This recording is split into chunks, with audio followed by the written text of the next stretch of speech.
மனசில் இருந்த பாரமே குறைஞ்சிருச்சியா. அடா.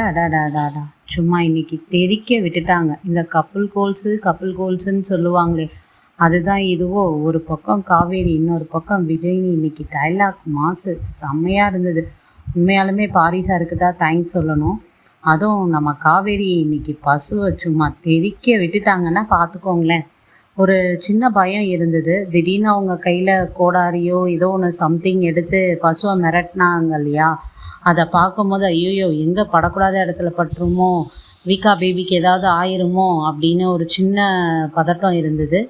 பட் அது எல்லாமே எதுவுமே ஆகாமல் சேஃபாக இருந்துட்டாங்க.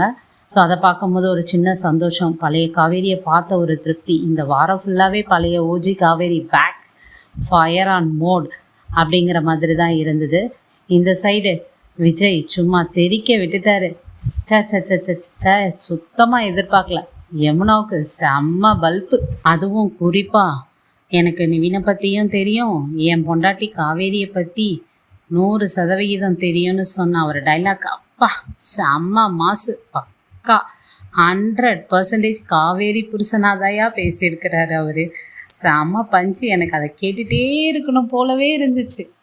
கூட பிறந்த அக்காவையே புரிஞ்சிக்க முடியல உன்னால், நீலாம் எப்படி கலெக்டர், வேறு லெவல் பஞ்சு. ஸோ இன்றைக்கி எபிசோட் தரமாக இருந்தது.